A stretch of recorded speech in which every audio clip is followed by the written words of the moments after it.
Hello, folks. You're all very welcome back to the Celtic Soul podcast, the first podcast of 2025. And what a 2024 it was for Celtic. A brilliant year. All three trophies are now sitting proudly in the Celtic Park trophy cabinet. And we look forward to 2025. I recorded this on the morning after a late night home from Glasgow. Our flight was delayed in Glasgow due to weather in other airports in England. There wasn't nothing to do with Dublin or Glasgow, but we eventually got home at 7 p.m. flight, and we eventually got home this morning around 2 a.m. Back to Drogheda. So, but there's always a positive when there's a negative when you're traveling to see Celtic. And last night we had some great conversations about trips over the years, and great to meet some younger fans as well, and people I hadn't met before, and see so many of familiar faces. So it was a nice evening, even though we were stuck in Glasgow Airport. Folks, thank you so much for all the support in 2024 of the fanzine and the podcast. And if you want to continue to support us, visit our website, celticfanzine.com, and you can purchase some stuff in our online shop or subscribe to the fanzine. And if you would like to sponsor the podcast, you can contact us through info@celticfanzine.com or contact us on our social media. You'll get us on Twitter, Instagram, Facebook, and LinkedIn. You contact us on any of them, or again through the email. And thanks to all our sponsors who signed up for 2025. Really, really appreciate it. And I'd like to dedicate this podcast to a non-Celtic fan. Brian Browning passed away a couple of weeks ago. Um, after illness, Brian was a great mentor to me over many years. I'd worked with Brian in many events through my day job, I suppose, and was always a great supporter of everything I'd done, including all the Celtic stuff, even though he wasn't a Celtic fan. He was a great Republic of Ireland fan, and we had many great conversations over the years about many things, and he was a great lad. So, Brian, rest in peace. We will miss you, and we'll miss all your support. My guest on the show today is Matt McGlone, who turned 70 recently. He's in sunny Spain at the moment, and I thank him for taking the time out to chat to me. We also chatted offline for a long time because I think it's over a year since Matt was on the podcast. Great guy, editor of the Alternative View, and I suppose he'll go down in folklore for his involvement in the Celts for Change movement, which hoisted the old board and led a new era for Celtic, a new stadium, stopping the 10 in a row. And we've all seen the success that has followed on since Fergus McCann has left us. Um, and the weekend, it was business as usual. After the disappointment of the Rangers game, we got back to winning ways at home to St Mirren, and, made all the better by Rangers dropping more points on the road. They've now, like, the Christmas period and the New Year period was so good. Apart from the game at Ibrox, a lacklustre performance by Celtic. Very disappointing for us as Celtic fans. But it's now 13-point gap. As we look forward to another trip to Glasgow and Dundee United midweek. So roll on Wednesday and back to Celtic Park.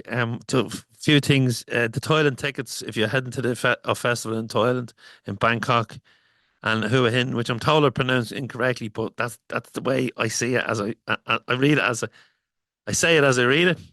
But if someone wants to give me the correct pronunciation, I will say it out. Um, yeah, the Thailand tickets are on sale. We've events with Didier Gat, the Celtics coming from Australia, the ballad singer, and he'll do all the Celtic tunes and that. So anyone go and get in contact and buy your tickets, because without you buying the tickets, there is no festival. Um, is there anything else now before we get Matt on? No, no, I think that's it. Again, thanks very much for all your support over 2024. And without further ado, let's hear from Matt McGlone.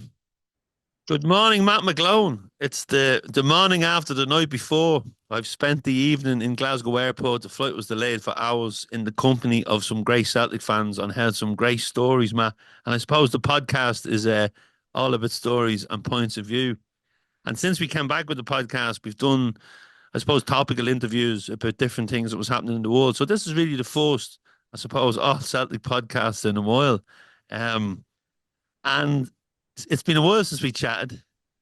Um, and to the listeners, if they don't know Matt McGlone, Matt is the editor of the Alternative View fanzine, and he was one of the main men, or maybe the main man behind the Celts for Change movement, which saw us get rid of the old board. And if there's any young listeners, we did have an old board, the biscuit tin, and it heralded the new era when Fegs McCann came in, built the stadium, won the league, and we've dominated Scottish football almost every season since. Incredible to think where we've come from the 90s, Matt. But you're obviously of a vintage because if you were around for all these things, and anyone who hasn't read Matt's book, Emotionally Celtic, which he's probably due an update because he's just passed his 70th birthday.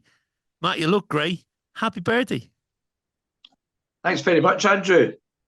Yeah, crikey, 70. How did I get here? That's probably a book in itself. Yeah. Um, so there you are. What can you say? Quite a lifetime of experiences, I think. And steeped in Celtic. 70 years of Celtic. I was thinking about that the other day there. I was trying because somebody was telling me the first game that their father took them to, and I couldn't remember mine. Not because I'm 70, but I couldn't remember it like 30 years ago, 40 years ago. Um, but rather than remember dates, I remember things that stick in my head, like my father walking me up London Road, holding his hand. He took me to every single home game in the run up in 1966, 67, when we won the European Cup. It was all the home games. And the great excitement there was getting a macaroon bar when you got to the stadium. And there was also guys outside that sold pieces. I don't know if you get the word pieces in Ireland, but a piece and cheese is two pieces of flat bread with butter on it and something in the middle. And we used to get a piece and cheese or a piece and ham. And these were highlights. I mean, I used to sit in school, primary school, on the afternoons and sort of look forward to things like that. So, when you look at what you get now, different days, but cherished memories for me. These are things that are ingrained in you and they're all part of you. And you get older, like me at 70, you think back to those times and you really, you love them. And Matt, like you came into, I suppose your dad took you at the start of a golden era, so you missed dark days, and was it when so you remind me of young fans now who are just witnessing dominance of Scottish football, Champions League nights. That was a golden era in Europe for Celtic, obviously with Lisbon, and then nine in a row. So when Celtic stopped winning stuff and there was dark days, was it a culture shock? No, it wasn't really. I remember, in the mid 70s when we didn't get the 10, I did kind of wonder why we weren't keep winning all the time. And my dad can explain to me that that's the way it goes in football. But I don't remember any real sort of culture shock, any sort of real jolt. Certainly, I never felt that we were entitled to always keep winning. I think I sort of learned to understand quite quickly that you didn't always win. But you said I sort of missed the dark days because I was brought up in the golden era of the 60s and 70s. We've had some terrible dark days, through the 90s. And, we won a Scottish Cup in 1989. And the next thing we won 18 domestic games, 18 domestic tournaments later. was the Scottish Cup 1995. The Per van Hooijdonk header against Airdrie, Tommy Burns. The time when Peter Grant could barely walk and played the entire game and ended up his knee in a sort of brace for about the next 3 months. He wasn't fit to start the game, but he wanted to. They were really, when you think we had 18 domestic tournaments, so you're 6 years of nothing, 3 tournaments in Scotland a year. You can imagine that now. I remember I spoke to Chris Sutton recently at an event I did, and he said at the event when the crowd were speaking, he says, "Never get bored of winning, never get bored of winning, because we're winning just now. We're winning, domestically, doing very well, and we've upped our game in Europe as well." I remember Chris saying, "Always remember, don't get bored of winning." And sometimes, I think when somebody or some people are used to winning, then when it doesn't happen, they have a real sort of resentment. I think rather than have resentment, I think we have to have an understanding. And that understanding is that we don't have the God-given right to win all the time. But when we do, it's fantastic. And I also have to remind myself about that sometimes. Yeah, and I started the opposite, Matt. My Celtic journey started the late 80s. I saw, success. It's a centenary season, 1989. And then I knew nothing, only heartbreak, and Rangers dominance. So when we finally when we stopped at 10, that was obviously a huge season. But then the Martin O'Neill years, and then all of a sudden it was like, we were playing in the Champions League, and then Stratton came in, and we got, we were getting to out of the group, and there was progression, and it was just, and then Rangers went bust. And when I think back to the 90s and then the noughties, the difference is like, it's like night and day. And they were just like, I suppose, and the lads that kind of, like someone said recently, when we were crap, in those dark days when Rangers were dominating, the camaraderie because we were traveling on boats then, and the bus, because flight, the cheap flights hadn't come in, and someone just said, "Went they great times?" Because like we had each other, you had someone to share the pain with, Mm-hmm. and just like so. Thankfully, those dark days seem to be long gone now. With the dominance we have of the domestic game, but Matt, like I'm looking out here of the studio, and it's sunny but very very cold, and you're over in the winter sun in Spain. So Yeah. life must be nice at the moment. Yeah, well, I've got a couple of health issues, and I have to do a lot of outdoor work to keep myself going, cardio work, and I find it very difficult to do that in Scotland. So I come over here for a couple of months, 2 months. I walk 10 miles a day. So back home, I've got to walk 10 miles a day to keep various. I've got heart problems.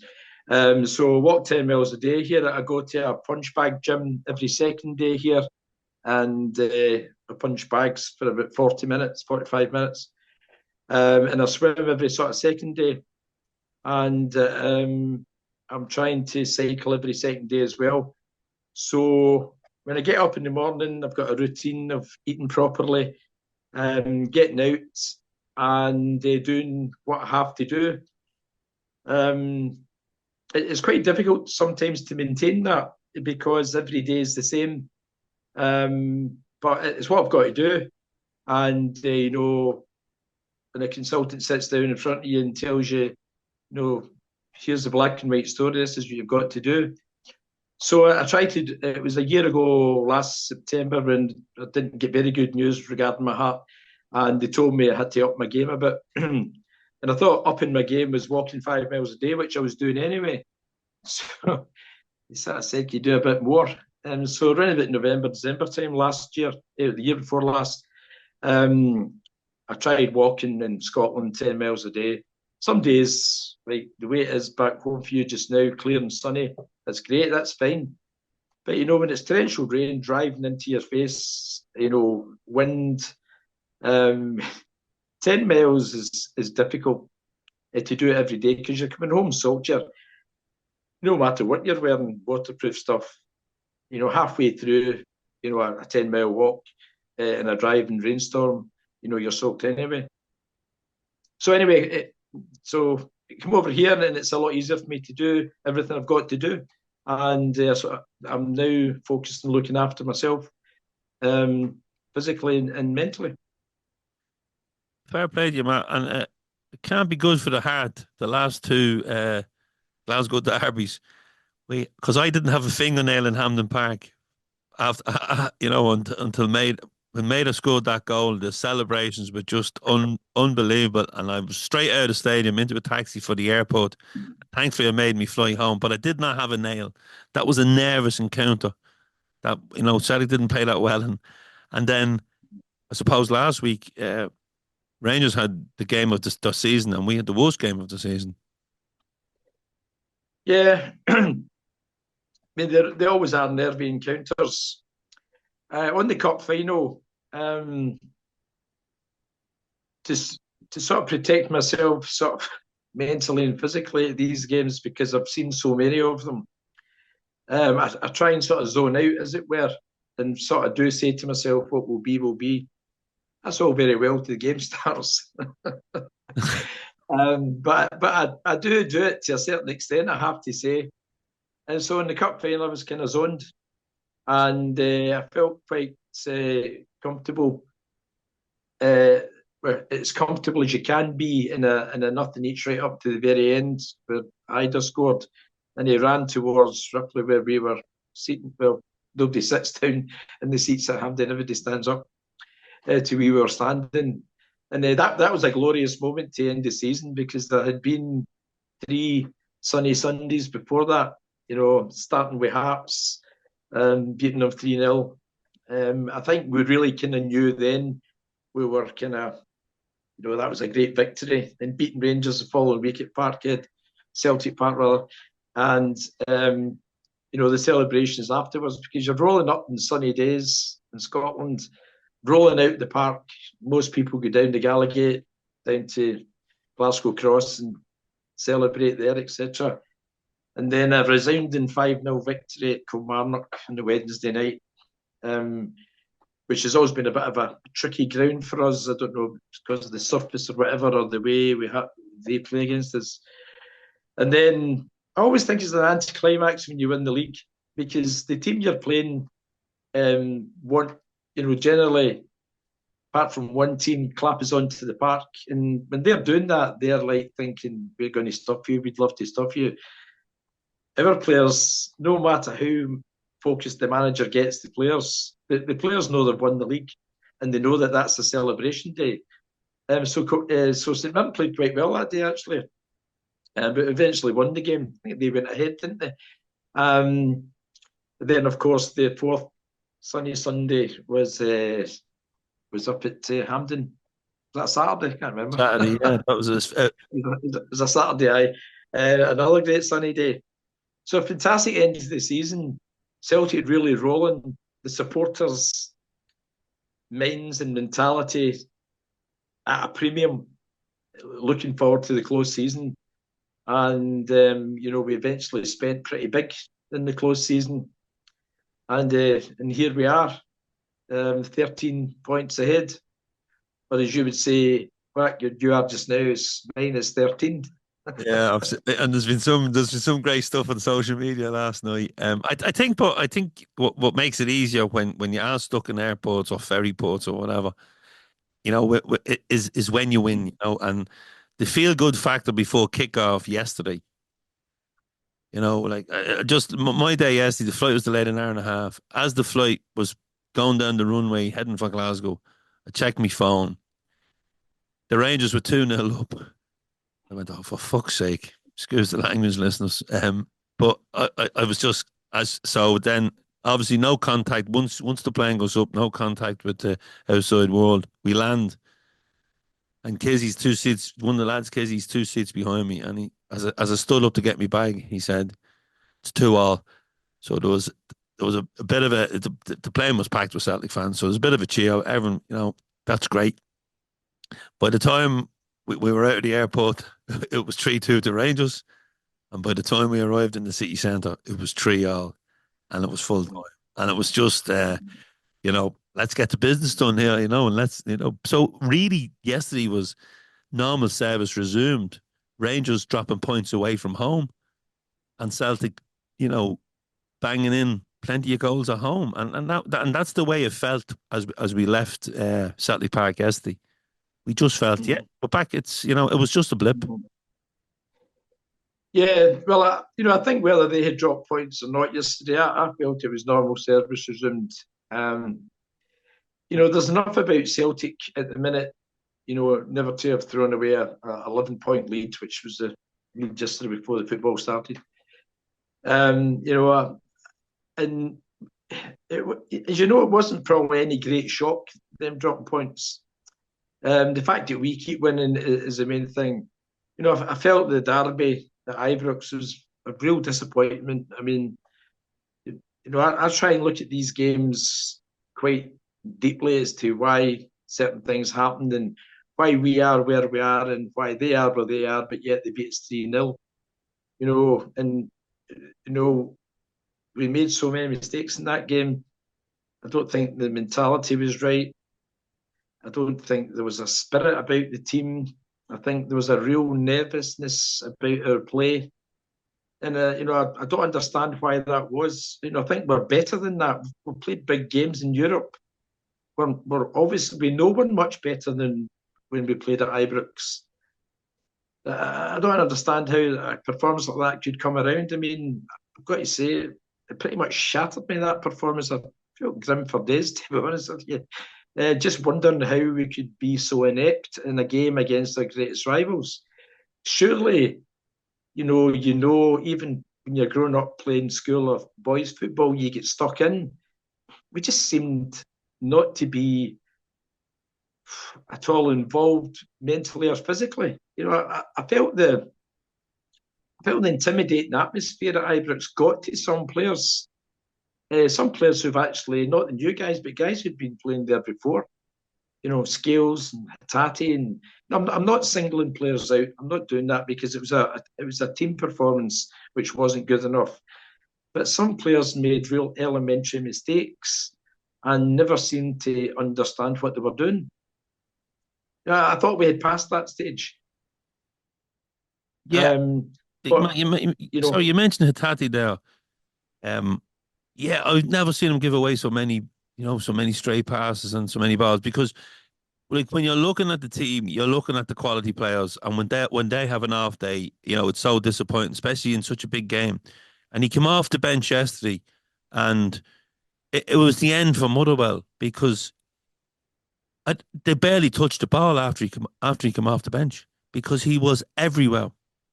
In that half hour he came on, or less than a half hour, and like you're kind of going, where was this guy last week? But you move on, and they will. I'm sure. I'm sure there was harsh words in the dressing room after the game, and I'm sure in the training ground. Like I'm sure it's not like I know the club keep everything in house, but I'm sure there was harsh words, and like, they would have had to have a good look at themselves as well because they didn't perform. I've wondered. I look at players and I'm thinking, is it because there was none of our supporters there? There was no focal point they could look up to see a friendly face. Is it that? Is it because of the absolute hatred that is pouring out of the stands towards our players? Did they get affected by that? Is that the reason? But something clearly moved the whole shift of how we play football on that day. And we know we're better than that. We know we're better than that. But in football, you have to prove it over the 90 minutes that you are. I mean, they get some lift from that. Didn't show yesterday right enough at Easter Road, but, their support gets some lift from that. And, we're in a total downer. I think, we can't ever have a repeat of that. And I'm sure the manager knows, as you say, behind the scenes, everything's kept in-house. the manager has, looked at the reasons behind this. I don't think it's just basic mistakes made out of making a basic mistake. I think it was a psychological shift, and I think it was probably down to the fact that there wasn't a friendly face in the stadium, and it maybe shows, how much the Celtic support is valued, particularly away from home. Yeah, well, that's been inevitable, Matt, because clubs are cutting their allocation. So there must be Yeah. some merit in it. They must see some merit in it. If I they'll take a don't get financial this. hit. I don't get this. Smaller provincial clubs are always complaining that they don't have enough money. And I think, as a human being, I've got a certain amount of sympathy there towards them that they don't have enough money.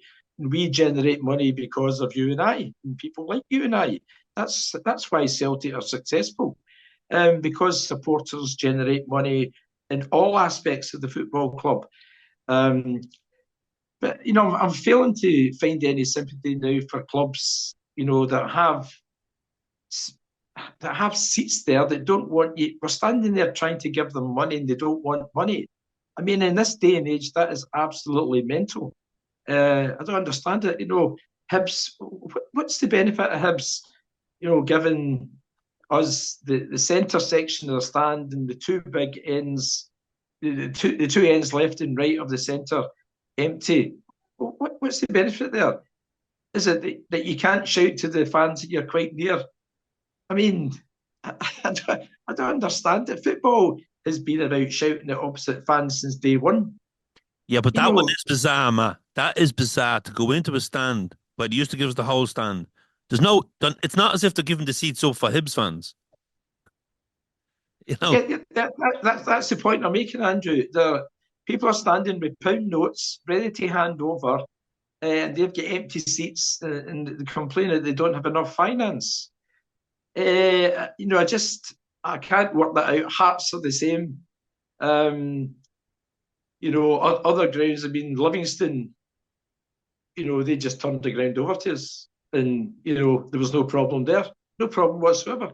yeah, Turned the whole ground over. I don't recall any incidents of anything untoward going in or out the ground at Livingston. You know, and if the police do their job properly and keep rival fans apart, which you've got to think isn't that hard a job, lines of police, stewards, etc. Then what's the problem at Hearts and Hibs? yeah. And the Livingston thing, you know what, Matt? Livingston is a brilliant opportunity for people who don't get away tickets to go and experience an away game. And it's one you can also say at the start of the season, if you've got young children or grandchildren and they're eager to go to an away game, there's a safe away game to bring them to. Mm-hmm. You know, Yeah. Uh-huh. And when McDermott Park as well, they used to give us a big stand facing the main stand, running right down opposite the pitch. People watching the game, down south, or maybe not interested in Scottish football, but turn it on, see these empty seats running right along the site, like at McDermott Park and so on. And they must wonder, Rugby Park's another one. I mean, they give us one end when they used to give us two ends. Another club that don't want pound notes. I can't get my head around that, in this kind of financial climate, in any kind of financial climate, particularly just now when money's very tight. yeah, and like I wouldn't imagine the advertisers on Sky Sports would be too happy when they see the product and there's no one. There's no. It's like imagine tuning into the centre court at Wimbledon and nobody there. You Yeah, know, exactly. Exactly. And the I thing don't think the is, sponsors would be too happy. every single ground we go to, we can fill that stadium. Yeah, 100%. Whether there's any home fans there or not, we can still fill the stadium, you know? Yeah, and another thing, Matt, there was empty seats yesterday. There was people outside Celtic Park trying to sell on season book tickets in freezing, well, not freezing cold, but cold conditions, okay? And like that's another thing that has to be addressed. I would like the supporters groups to go to the club and say, look, we need a, there's so much technology now. People should be able to put their tickets up and sell them on if the game is sold out. Because like not everybody at face value.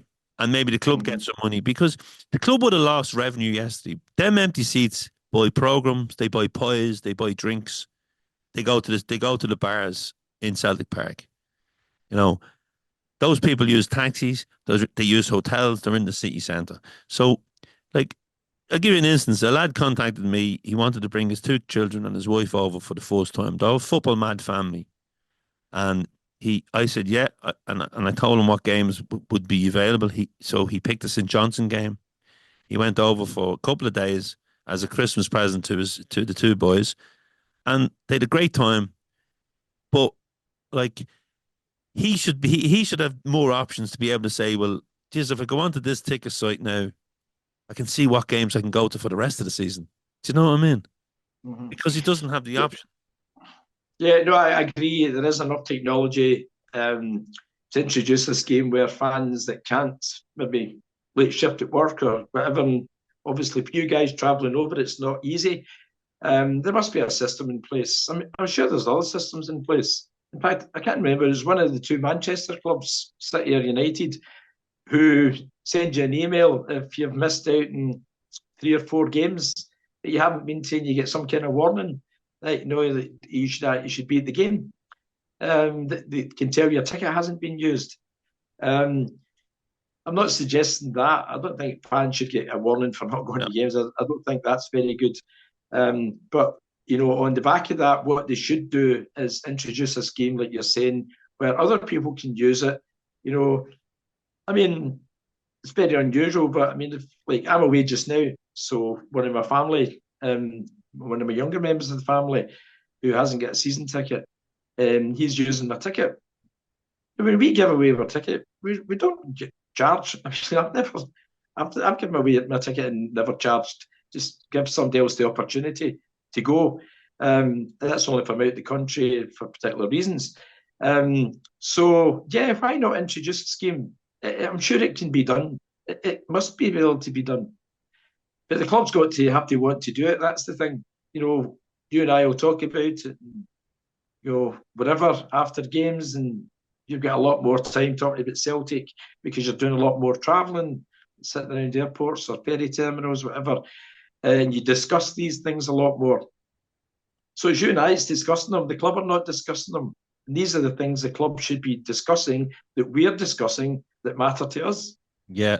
Like, and it's like if you're based in Ireland, right? But just say, for instance, right, someone gets sick and their season book holder, their season book might sit in the draw for the year.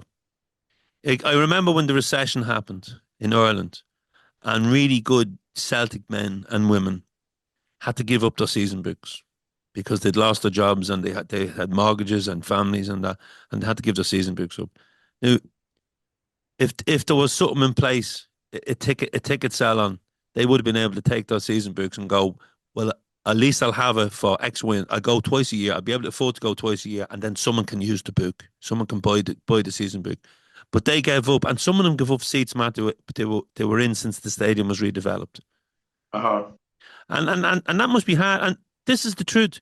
Some of them lads have never come back because Mm-hmm. they missed out a couple of seasons, and then when they got back on their feet, they kind of went, you know, they'd found new. I wouldn't say they found new hobbies, but you know, they got used to watching from on TV, and Yeah. they, for that to happen, you know, it's like it's sad, really, and it just would be great. I would have loved it yesterday if like there was 3 seats beside me empty in the main stand, and Mm-hmm. halfway line, brilliant view, you know, of the game. And I'm sure the people at them seats would have loved to be able to offer them to someone else, you know. Yeah. Yeah. So if you're listening, Celtic, get a scheme going. Yeah, yeah, or even look into it, you know, but But just that'll explore the possibilities. As you say, with technology, why not? and you're saying there, Matt, you know, like get more time to talk about Celtic, but you've been doing some great talking about Celtic on stage and Graces. You've hosted a couple of great nights, sold out nights with some ex players. They're always wonderful nights. I've done a few myself, and it's great to there's always a few surprises when you interview these players. Aye, they're great. You know, Chris Sutton is tremendous Mr. to work. Entertainment. He's tremendous to work with. He really is. And Yeah, great nights with supporters, fans meeting their heroes, and very frank conversation. I ask everybody to turn their phones off before we start the chat because players will talk a lot more openly and more frank.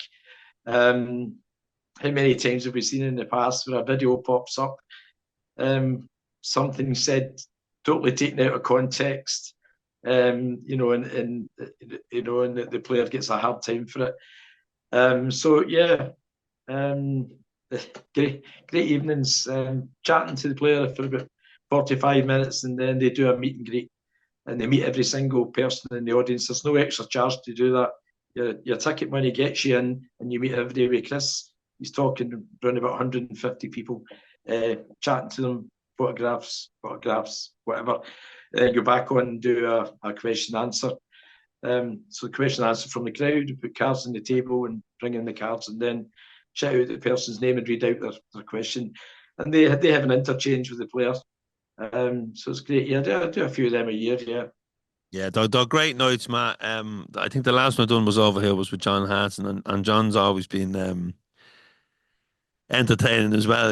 I done one in a club in North Kildare. A great bunch of lads in a brand new kind of venue, which was no matter where you were sitting, you'd a view of the stage, and it was just same thing. Everyone had access to John and pictures, and it's lovely to see even as well some of the younger lads coming in who wouldn't have seen John playing with their parents and that, and the time that the player will give to them. And I know it's an earner for them, and it's part of the scene now. But it is nice for people to get to meet these players that they worshipped from the stands. If like Sutton was a hero, Hartson was a Yeah. hero. Yeah. Even like there's now opportunities, like there's big shows now with Henrik Larsson and that, so they are great, like to see. But it's a throwback from bumping into the players in pubs in Glasgow. When you Yeah. think, Yeah, because these things never used to happen. Just I think my history with Celtic and being quite involved in various aspects through my life, I got to know most of the sort of Lisbon Lions, and you would hear stories from them. I used to stand and see. I never ever met Jockstein, and you know, Jockstein to me was such an icon. It was a thrill to talk to somebody who'd actually played or worked with him, and they would tell you stories. So you were hearing first-hand stories about this guy who you've got up there in the sky as somebody magical. Jockstein to me was somebody magical, still is. And here you are hearing stories from players that played with him. And you're hearing this firsthand. It's not a guy at a bus stop told you. Here you are talking to a guy, a Lisbon Lion, that was in Lisbon, lifted that trophy up, played on that day. Now, for me, thinking back to the very pivotal thing about Celtic are, and the thing that we will always cherish and will always have over any other rival in Scotland is winning the European Cup. Champions League today, it's the exact same thing. The tournament strategy of how it's played is a bit different these days, obviously. But 10 guys for Glasgow and Bobby Lennox for 25 miles down the road, winning this European Cup and meeting players and they're telling you about it. That was just magical. Now players are going out there and they're doing their thing and they're chatting away and they're meeting people. And it's great because we all go to the games and talk about it afterwards and enjoy the game. But we all like to hear these stories, like I'll say to Chris is very dry, right? We always go for a meal before we do a show and we'll sit and chat away. And it's just like you and I are any two fans chatting. But he always tries to catch you out on stage.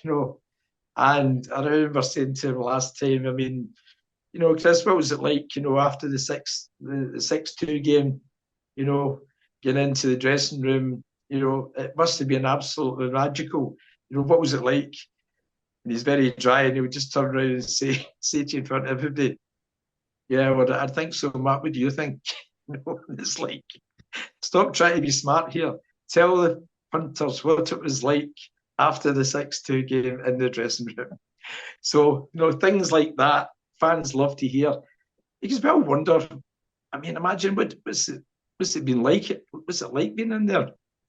I've actually been in the dressing room twice after league victories. Once was in 1986, when I can't get into the exact detail how I'd managed this, but I found myself behind the goals at Love Street 1986 in May, and we had to win by, I think, 3 clear goals, and Hearts had to lose. And I think Hearts had went on a 17 unbeaten game run. Anyway, we did. They get beat 2-0 up there, and we won 5-0 at St Mirren. And I knew Davy Hay quite well at the time, and I was round taking photographs at the dugout just about 2 minutes before the end of the game to capture the emotion in the dugout of everybody sort of going like that. And Davy Hay said to me, Matt, do you want to come into the dressing room? And I was like, aye, you selling tickets for us? And they went in, and the players were all celebrating, jumping around, and I was taking photographs, and it was absolutely brilliant. I was trying to be professional and just take photographs instead of sort of celebrating, because you were at an absolutely crazy party and everybody was going mad. And I remember before Maurice Johnson done the deed, I knew him pretty well, and I asked him if I could get his boots. And he said, they're in the hamper. There was a big hamper, and the players on the back of the white bit at the back of the heel of the boot, they put their initials. And I could only find one boot. And Danny McGlone gave me his shorts from that day. I've still got Mo Johnson's one boot from that game, but I put it away in a dark place when he went. I put it away in a dark place when he went to a dark place, and I don't think I've ever looked at the boot since. But for some reason, I want to keep it. I remember driving down the M8 motorway from Paisley, and Celtic buses were queued up, on the approach roads to the Kingston Bridge, and I was getting off to go to Heritage for a 3-day celebration, and the buses were all queued up, they're all chanting, banging the windows, etc. And I'd taken the slip road, and I remember holding up the boot like that. This is Mo's boot. This is Mo's boot. But of all the boots in all the world, you picked Mo's. Yeah, well, I mean, nobody would have imagined he would do what he did. So he was obviously, a guy who was a great, hero at the time for Celtic fans prior to going to Ibrox. And I remember when he went to Ibrox, I saw him in a petrol station, and he was at the other side of the petrol station, and he kind of half waved and sort of nodded with a half smile over towards me, and I just completely blanked him. And I never ever spoke to him ever again. I've never seen him ever again, and I would prefer just to keep it that way. I don't understand when you can be a Celtic hero, you can go there. 100%, Matt. Man, like you were going on about something there, but his dry humour, and he tries to make an ass of you on stage, right? Because that's part of his act. The first gig I done with him, I don't think I'd ever met him before, and it was in Malone's upstairs, and he tore me to shreds, right? Like over, I don't know what I'd said to him, right? But he tore me to shreds over something, right? And I went, hang on. So the next, we were doing one a couple of months later, and I says, right, his weak spot is Chelsea, right? Because he had a bad season with them. So I said to him, look, we'll play a Celtic song. You come through the crowd onto the stage. Yeah, no bother. But we played the Fratellis, Chelsea, Chelsea, I believe. And he came up on stage, right? And straight away I went into his time at Chelsea, and he was just, he was cutting the hop, and he was going, but boy, did I pay for the third gig we done. Aye. Because you do a gig a couple of months back then, Aye. Oh my God, he tore me to shreds. I think it was over me way. He gave me some stick on the stage about me way. And I'm going like he was, but you know what? He is the entertainer. He's top drawer. He's top drawer. what you have to learn quickly, as you and I have learned quickly with him, is I get out for a meal with him for about an hour beforehand. We're just sitting talking about life and whatever. I mean, to actually touch on the show, and he's chatty, friendly, and he's telling you stories, etc.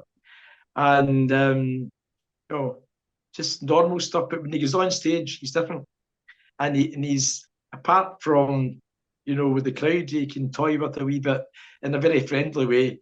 He tries it on with you as well, as you just mentioned there. And anyway, he'd done that in one of the two nights I'd done with him in November, and he told me a story about something, an incident when he was younger. I won't repeat it here,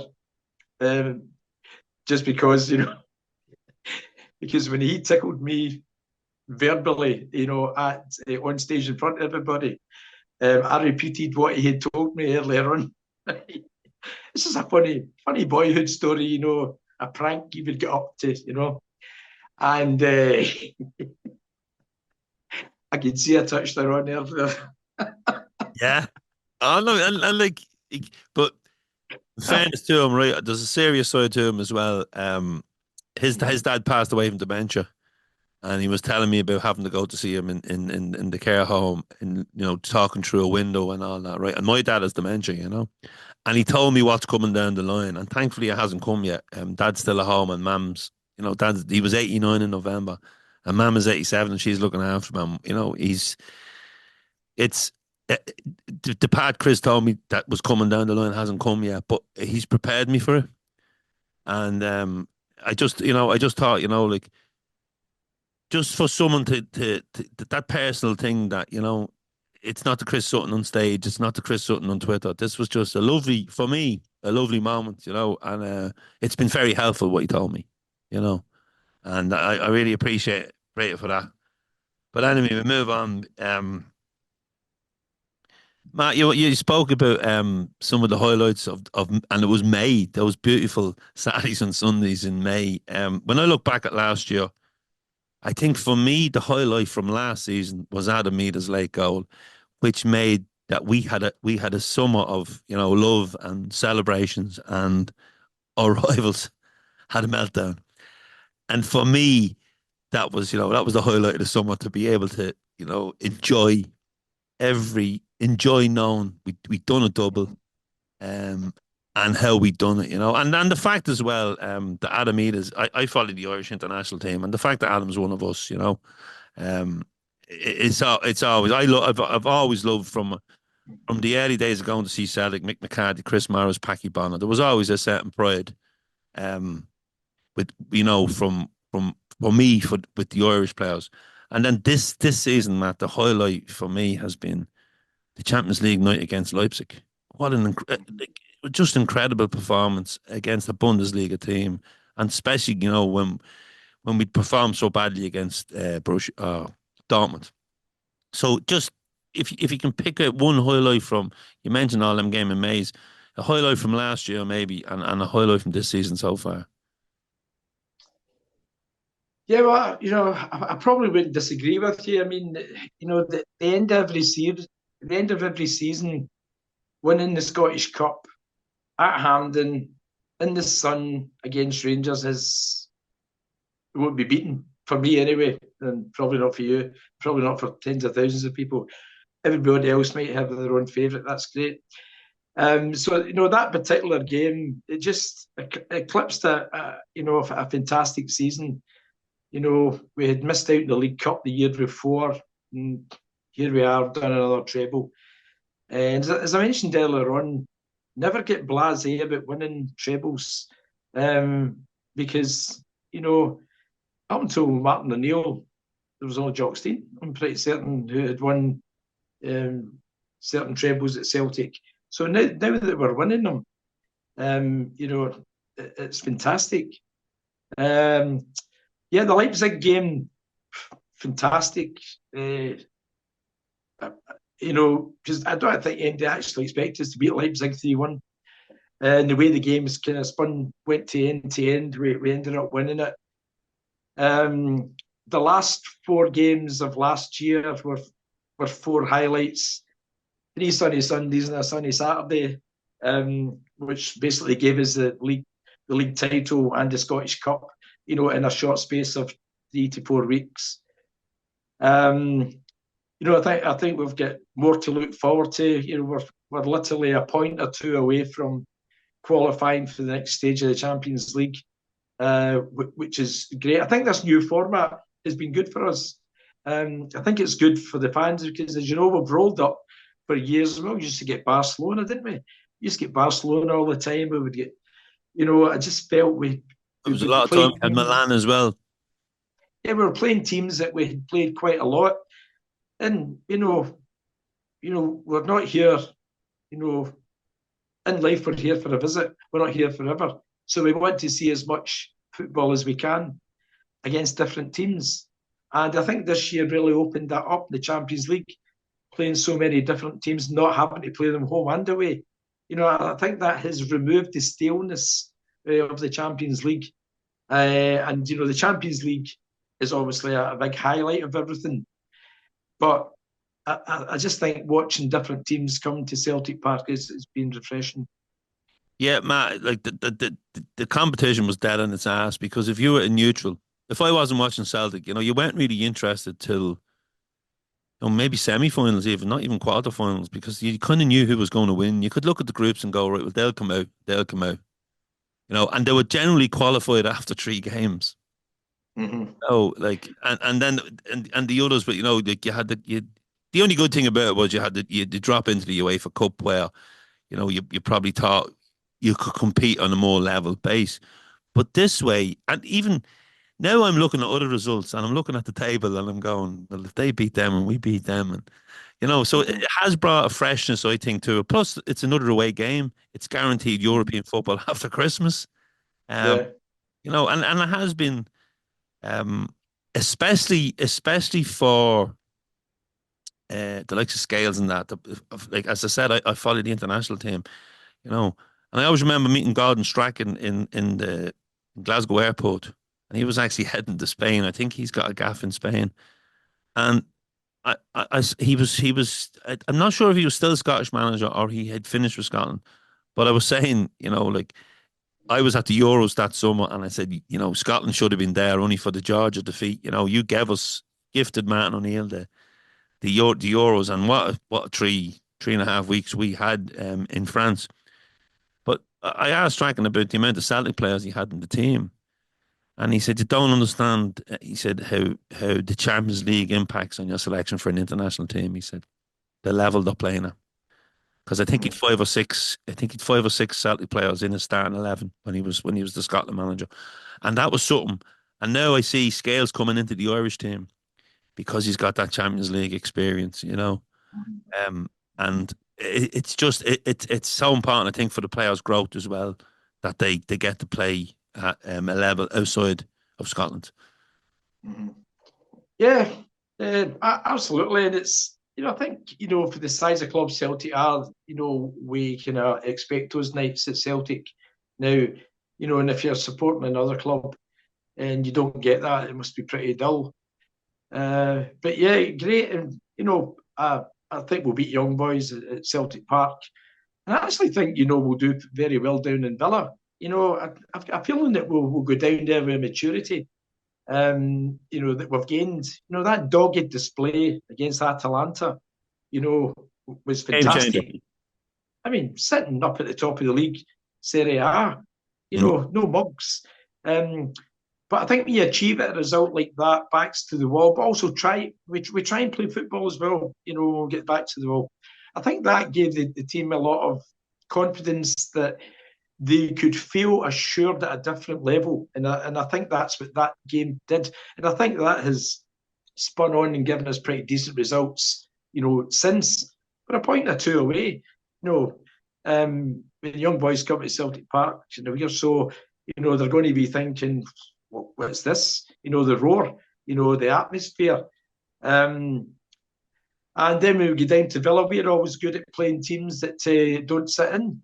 If we have a frustrating afternoon, it's against teams who just sit with 10 men behind the ball, and it's difficult. And But that's not going to be that way against Villa. They're going to want to win that game. They're going to be coming out. They're at home, and we'll go down there. And we'll have a reasonable support, a noisy support, and that'll be another great night. So it's going to be a massive support. There's not going to be enough tickets for the demand. Is going to far Uh-huh. outweigh Yeah, supply. yeah. But there's like, Mhm. and we've seen it before. Blackburn, Liverpool. Lads just have to jump on the bus on the day. It's not as Aye. saying, well, oh, I'm not going to fly to this airport and then onto this airport if I'm not guaranteed the ticket. But I think when we play Mhm. down in England, like I just think there's going to be thousands and thousands there. But I hope we're qualified by then because I think it's going. I think Villa are a good team, and I think, um, yes, the Atalanta game gave us confidence, but like young boys, like they haven't won a game, and like this is a Mhm. team we need to beat at home in front of 60,000 fans to give us that. And it would Mhm. be amazing to qualify for the knockout stage. It's absolutely amazing. And You were talking about Milan there. We're getting there quite a lot. I mean, probably like myself, I'm glad we never drew Milan because I always remembered it's a walk from the stadium back into the city centre to your hotel. There's no transport at all after the game. I just remember armies of people walking and walking, a bit like Seville, armies of people walking from the stadium back into the city centre where most people were staying. So quite glad we haven't got Barcelona this time or Milan again. As you say, it's been really refreshing. Yeah, Villa will be tough, but yeah, we're a good team. yeah, and just on Milan, right? I made an ass of myself in Milan, right? Because we played AC a couple of times, and I'd gone and I used to go out early enough. Used to get the underground out early enough, and there was a couple of bars I'd go to around the stadium. And when we played Inter, I'd done the same routine, but I couldn't understand why there was all Inter fans in the bars, and why was the Celtic fans that I'd been with for the AC Milan game. I didn't realise they've different sides of the stadium when they play at home. Aye. So then there was a scramble to run around and it's not a it's some run around to get in for kickoff. But I got in for kickoff, and that was another disappointing night in Europe. But like I suppose the best night we had in Milan, but was when Darren O'D came into the team, because there was players injured, and he had we were brilliant that night, and extra time Kaka scored, broke our hearts, But that was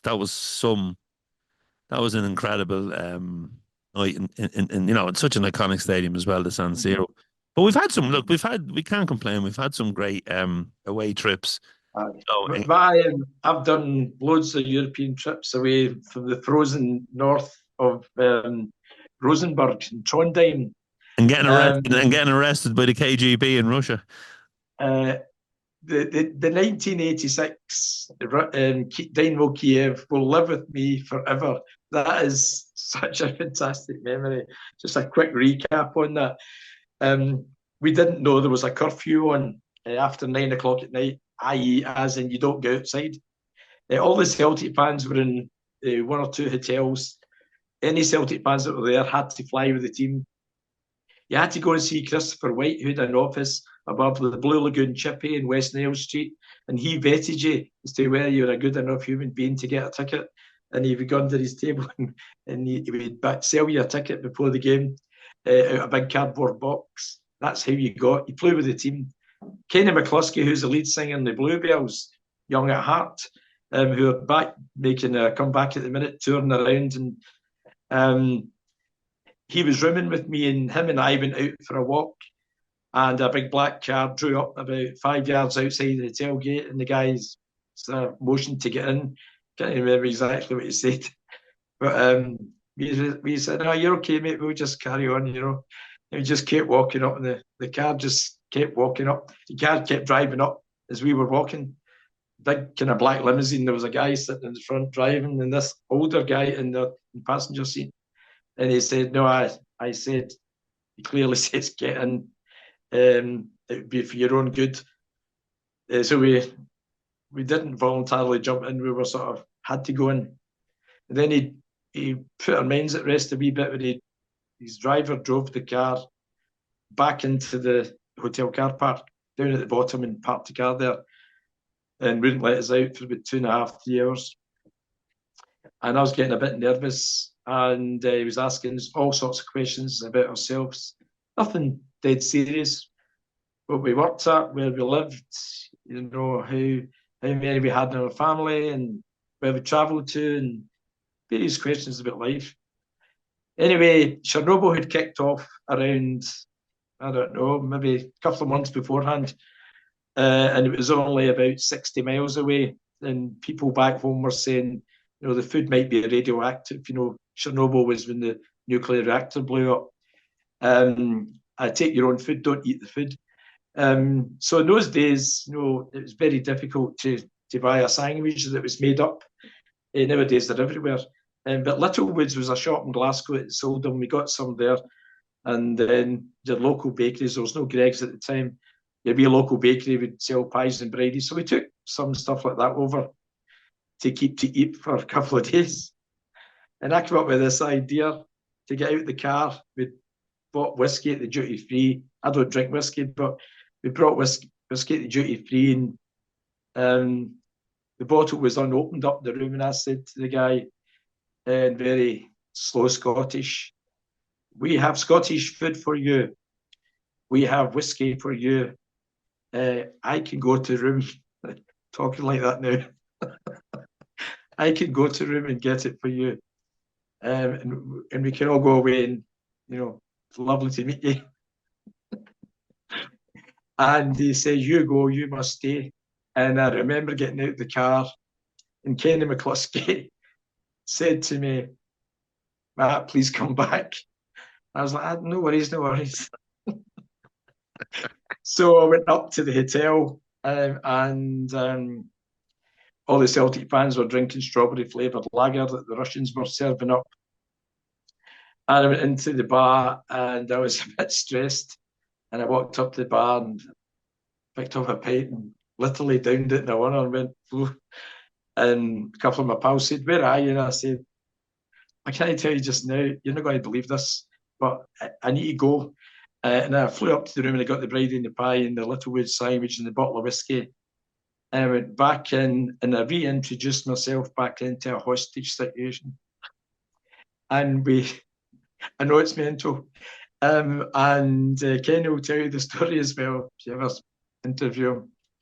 And I gave the guy the bread and the pie, and he said, "It's very good Scottish food. Just keep eating, mate, and take the bottle of whiskey and let us go." And after about 3 hours, I think 2.5, 3 hours, they let us go. So as it turns out, that was the strangest situation I've ever been involved in. Really bizarre, especially when you reintroduce yourself into a hostage situation you got yourself out of. But I had to go back. I couldn't leave Kenny there. I just couldn't leave him there. No, and And I remind him you done the right every thing. time every time I see him. Every time I see him, I remind him of that fact. You I, owe I, me. I spent a lovely afternoon with Bobby Bluebell and Ken in a bar in up in the west of Glasgow one day. I wasn't flying till the evening, and I'd arranged Was me. it Winter? Was it Winter Girls? I don't know. It was a lovely bar anyway. And they were doing. I think they were doing a rehearsal in the venue. There's a venue there they were playing in. Is it the Aaron Moore? More, yeah. It was beside there, I think, and so they were going to rehearse that night, and but we had a couple of points, and look, I've interviewed Bobby, but Ken was he was just a lovely guy, and you were saying they're back touring, they're playing the Barrowlands on the 1st of February, so that's a Yeah. great homecoming gig for them, and best of luck with that to them. Matt, we've Dundee United. This is Monday, Wednesday, Dundee United at home. Uh, should be a good night. And then away to Ross County, the one that if you could get 10,000 tickets, or 20,000 tickets, you'd sell them because everyone, especially lads in Glasgow, love that trip because it's a couple of hours on a bus up and a couple of hours back down the road, and it's a great day out. Not so much for me because I travel so much, and like Ross County, midweek Ross County is not bad, but trying to make it over to Glasgow for midday kickoff to get up to Ross County for midday kickoff is one I'm going to skip because it's giving up your Friday night. and flying over. But I'll be there. Plus Kev the Tim, shout out to Kev the Tim. You get married on Saturday again because you got married during COVID and none of us could go to the wedding. But the venue was booked and paid for, so we go to celebrate on Saturday. Um, so that should be a good day. But we'll watch the Ross County game on TV first. But before that, Dundee United, man, two games. We should be looking to take maximum points from. Yeah, we should have the advantage over this busy run of 2 games a week because we're quite used to doing 2 games a week. Um, like in Champions League without even qualifying, you've got 8 games that other teams are not playing. So I've heard managers talk over this busy period recently about how there's no room, no time for the players to rest. And some players are playing now carrying injuries because they've got to. So that should be an advantage to us because we've got a bigger pool. We can rest players where they can't. So it should be a pretty straightforward game against Dundee United. In saying that, you have to get out with the right attitude. I always think if you're in these situations or if in any sort of life situations, always just think you're only as good as your last performance. Forget all the points that you've got. Forget the fact that you're 13 points ahead.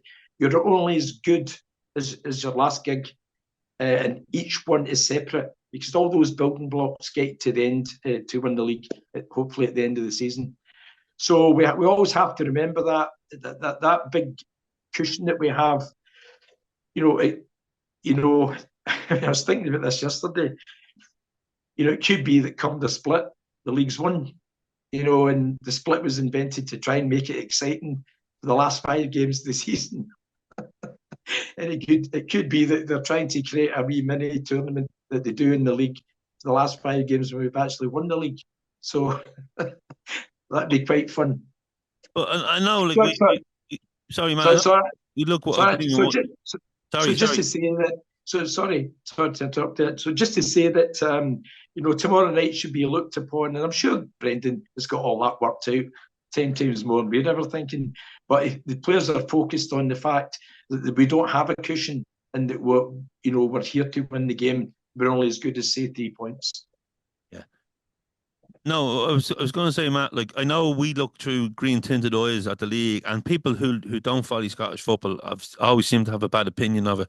But like, I was looking at the table last night from qualifying for Europe uh, to relegation. I think there's only 11 points between all the teams. So if people think it's not a competitive league, okay, we're out in front. Rangers have now built up a cushion over Aberdeen because they've just their farm has just evaporated. But like that's how close the Scottish League is for to get into Europe, to get relegated, to get into the top six. And they're all beating each other.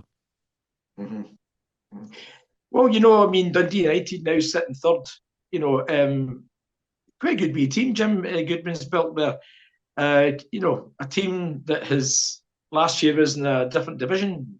I'm sure their main aim this year was just to come up and consolidate and stay in the Premier League. But now they're sitting third. So from their point of view, they're actually top because they know that they're never going to beat Celtic or Rangers.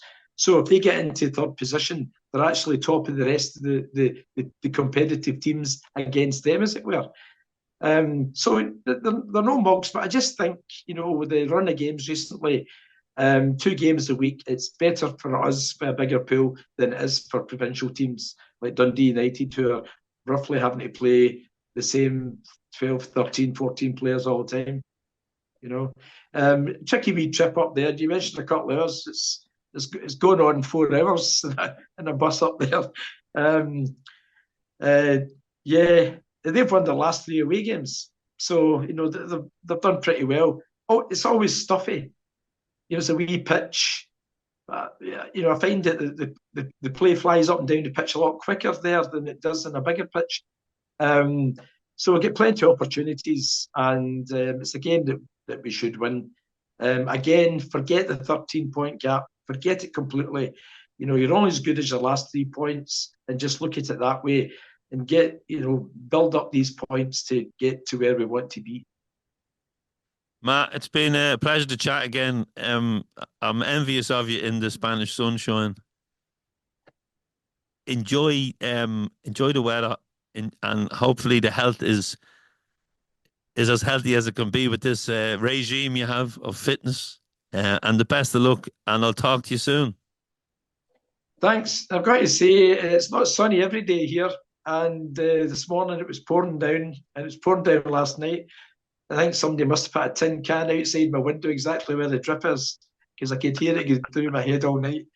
But I'm going to head off out now, and I'll get my 10 miles done today, and hopefully a bit of cycling done later on today as well. Yeah, I have a fitness regime. It's a must do, so that's what I'm here to do. And thanks for having me on. And hello to all the Celtic fans. And keep the faith. And as Tommy Burns, the great Tommy Burns said, we're here and we're always here. Here, Matt. Hail, hail, and thank you very much. Right, Andrew, pleasure. Folks, thanks very much for listening. Thanks to Matt McGlone for chatting about all things Celtic and sharing some memories from over the years. That Dynamo Kiev story is a standout, which I've heard before, but it's an incredible story. And there's so many incredible stories I had Sunday in the airport. Some you couldn't repeat, and some maybe of those stories we will hear on the podcast. But I think they're more for maybe some of the live shows we do when there's no cameras. We're going to have a bonus pod this Friday. After I finished with Matt, we started chatting about his Irish citizenship, which he's just received, and how important it is to him.